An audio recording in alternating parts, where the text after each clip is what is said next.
una casa abandonada que es conocida como la casa sin fin. Los chicos la llaman así porque ninguno de ellos ha tenido el valor de recorrerla entera, de llegar hasta el final. Aquí es cuando empieza la historia de David, un chico que fue retado a atravesar la casa. Si lo conseguía le prometieron $500. No estaba nada mal para solo tener que cruzar la casa de lado a lado, era bastante dinero. No era especialmente valiente, pero esos 500 eran muy jugosos y total, solo era una casa abandonada, así que aceptó. Todos estaban listos, David entró con decisión fingida pero que nadie pudo notar.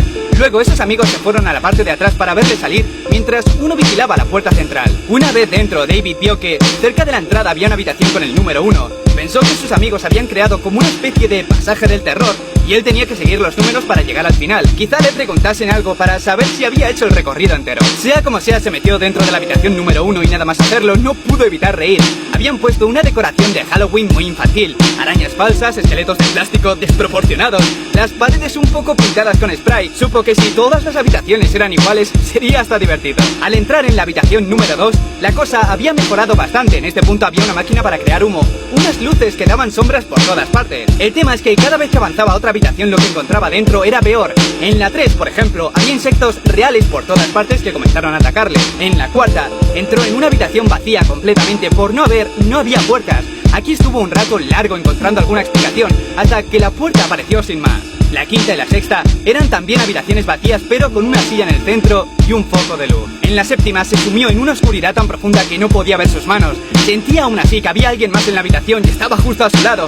Podía escuchar su respiración. Con angustia comenzó a arañar una de las paredes como si tuviera la esperanza de atravesarla y pasar a la siguiente, aunque en ese punto no pensaba en continuar el juego, sino en salir de esa casa como fuera. De alguna forma consiguió encontrar la puerta y la habitación número 8 es la que le empezó a romper por dentro. Lo anterior bien podía haber sido el terror y la angustia más grande que había sentido, pero cuando vio esto, pensó que estaba loco. Era como la 5ª y la 6ª. En mitad de la habitación vio una silla con un foco, pero en este caso había una persona sentada, y no una cualquiera, sino un clon de él mismo, con el número 9 escrito en el pecho. Su clon empezó a rogarle que no le hiciera daño, que sabía lo que iba a hacer.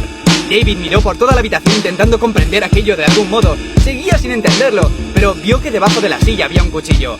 Tardó bastante en darse cuenta de que no pasaría a la siguiente habitación si no mataba a su clon. Así lo hizo. Cuando le clavó el cuchillo, la lámpara se apagó y sintió como su clon se desvanecía. Debía estar en la habitación número 9. Allí permaneció inmóvil durante horas o días. Ya no estaba seguro de nada, se había abandonado completamente. Pero al final, en toda aquella negrura, pudo ver una luz por un pasillo que le guiaba por otra puerta, pero no tenía número. No tenía muchas esperanzas, pero al atravesarla, regresó de nuevo al vestíbulo. Estaba todo como antes, pero había un cartel que le felicitaba por haber llegado al final de la casa, y además vio los $500 de la apuesta, por lo que supuso que sus amigos la habían dejado ahí. En un ataque de locura comenzó a reír de manera sostenida. No podía evitarlo. Reía porque había logrado salir de la casa, reía porque tenía el dinero, reía por estar por fin de camino a casa, y reía de forma descontrolada cuando vio que antes de entrar a su casa había un gran número 10 grabado en la puerta.